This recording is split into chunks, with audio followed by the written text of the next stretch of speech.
for you to become a chess champion? Hey there, I'm Grandmaster Max Illingworth, and as I was doing my daily study, it occurred to me, wouldn't it be great to share my story of how I won my first national chess championship so that you can see exactly what it takes and all the different challenges I had to overcome behind the scenes to get to that result. Because the thing is, when you kind of observe a champion in any sport or in any field and you see them achieve that result, it kind of looks like quite easy and quite seamless for them, right?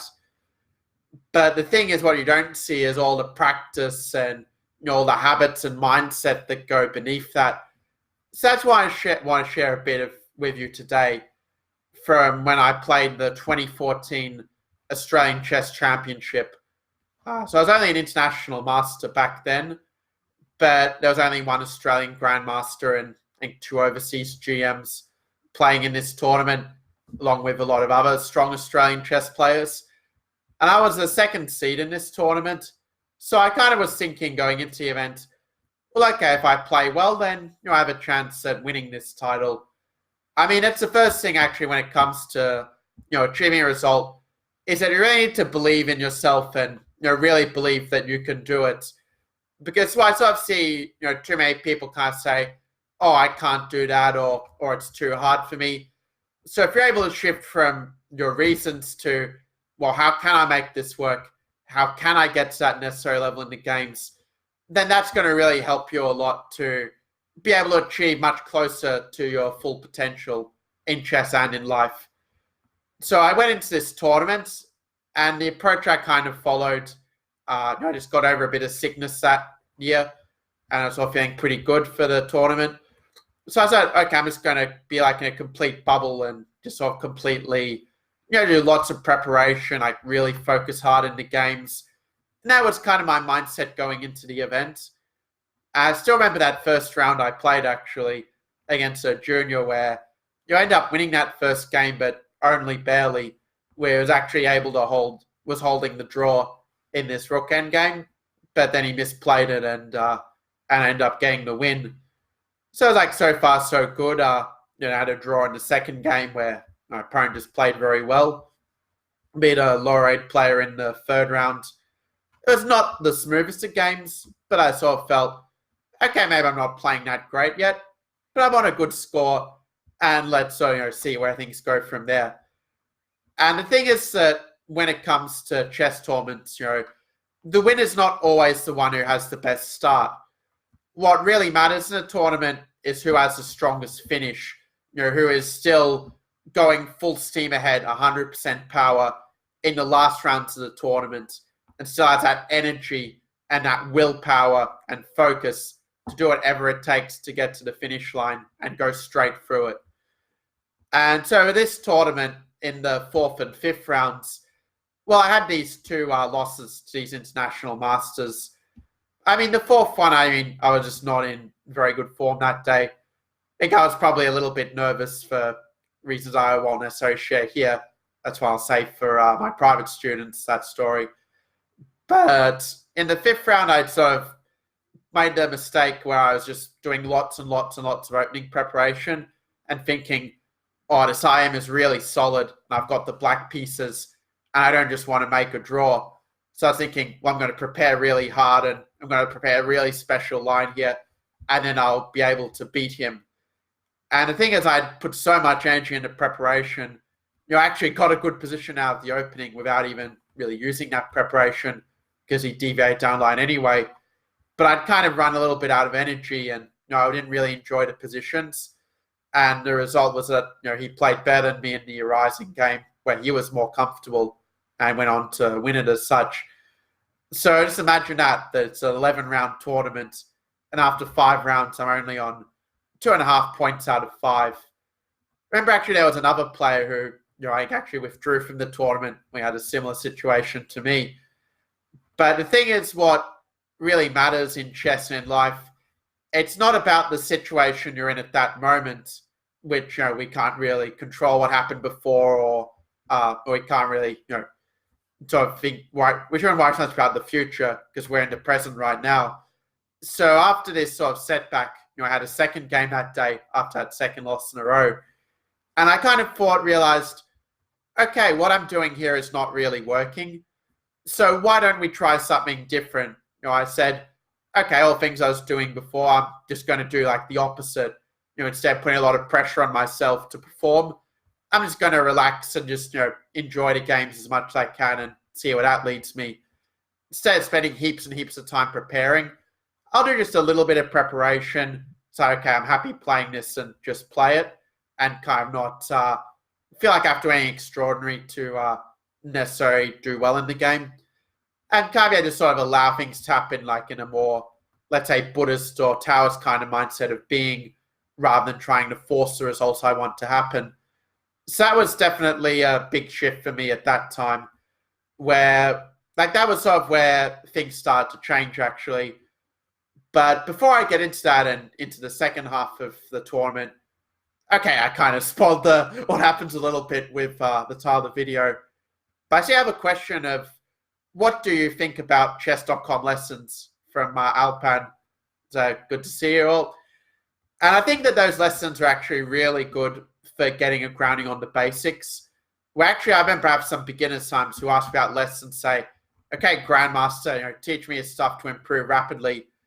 And what I say to them is, have you actually done those chess.com basic lessons and mastered your basics? And they'll usually say, oh, no, that's really great advice. I say, because the thing is, like, if you're a beginner player, the things I'd be teaching you are the same things on those lessons anyway. So why not, put that work in, get to a high level quickly while you're still a beginner. So that's a great thing about being a beginner in anything is that, you learn so much faster and it's all fresh and exciting. It's why I'm always looking at new things I can learn more about as such. But yeah, that's what I'd say.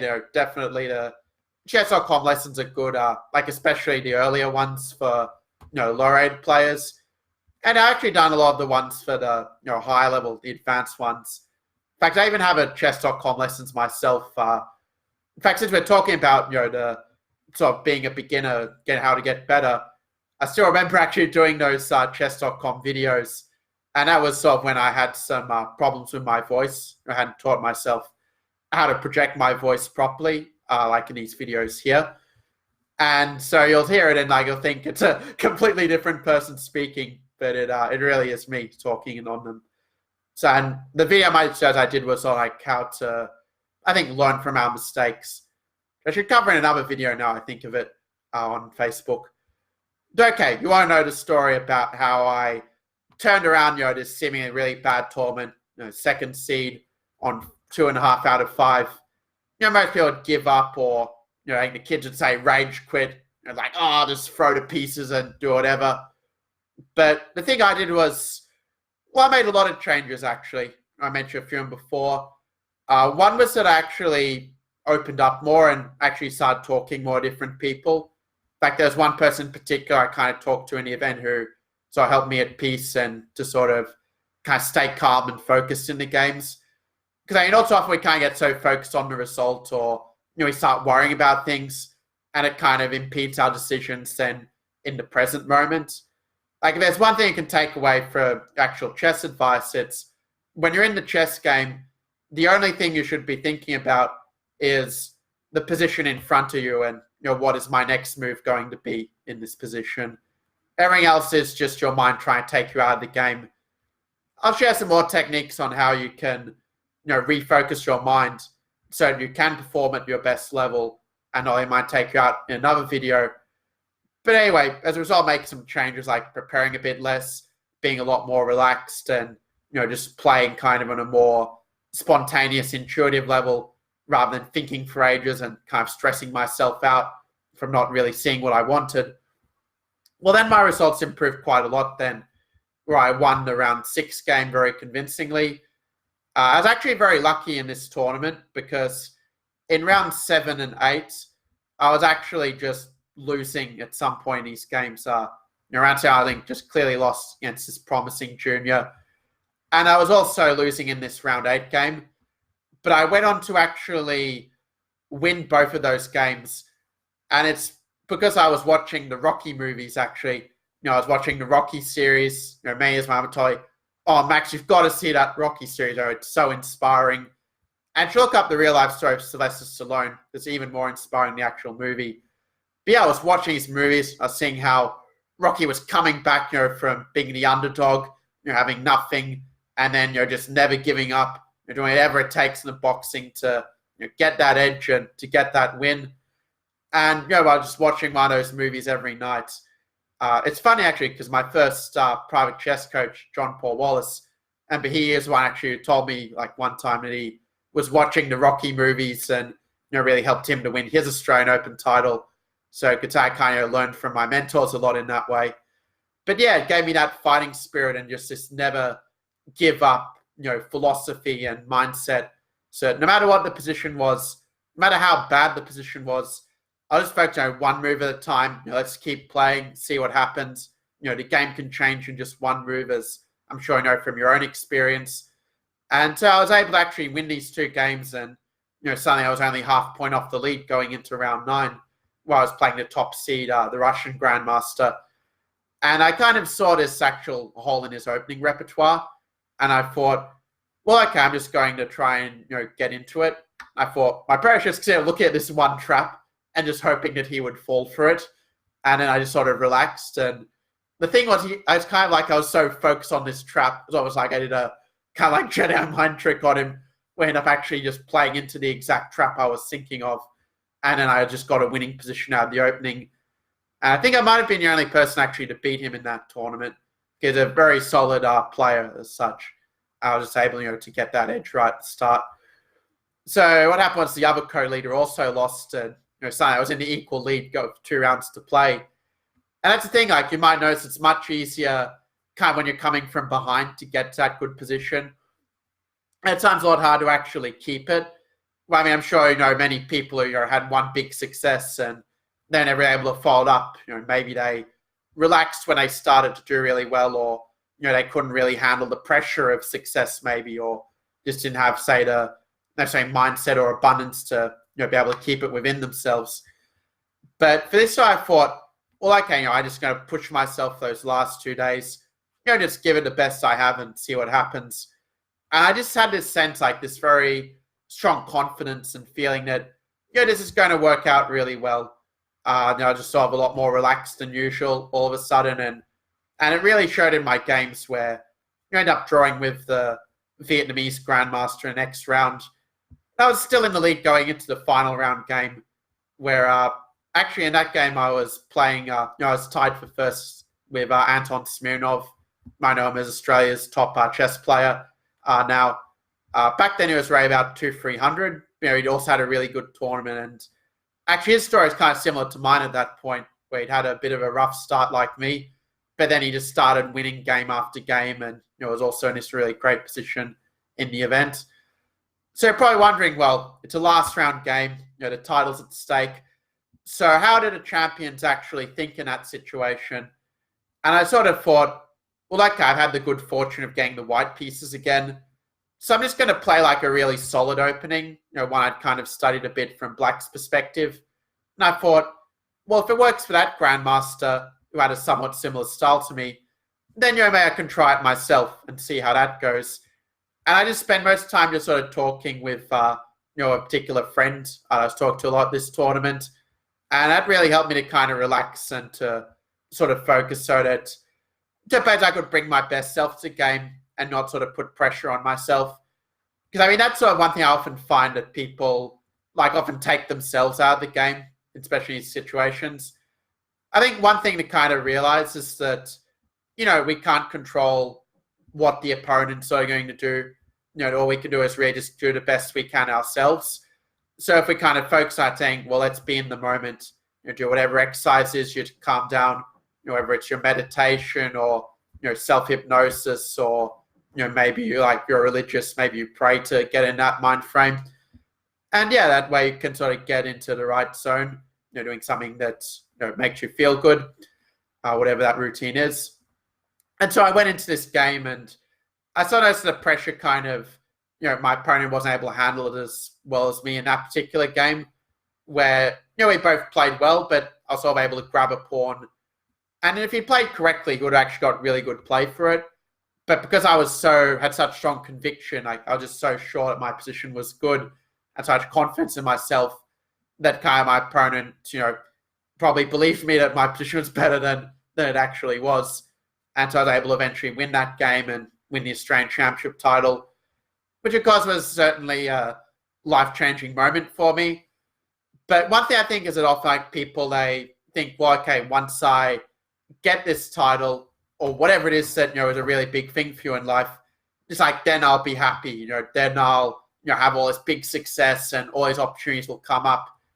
And sure, I did have more opportunities come up because I won this title, but that's not the main way I look at it now with a bit more wisdom. The way I see it is that the real reward is actually the journey and actually the things you learn along the way toward becoming a champion. And I was going to say something really clever and I forgot what I was going to say, but it's all about how, like, the person you have to become in order to actually become a champion. Because it's not just about having the necessary chess skill. Like with most people I see with skills, it's all like, oh yeah, I just need a bit more knowledge, or I just need to solve some more puzzles, or I need a few more resources or something, and then I'm going to be a really great player.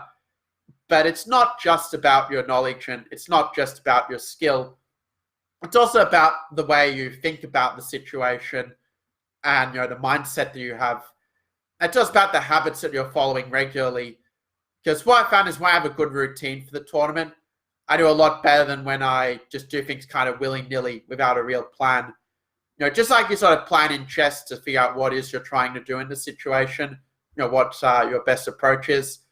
You should be just as serious about your planning for the tournament preparation and, say how you're going to, when you're going to sleep, what you're going to eat, when you're going to eat, when you're going to prepare, who you're going to talk to that makes you feel good and who you're not going to talk to, maybe suck some energy away from you.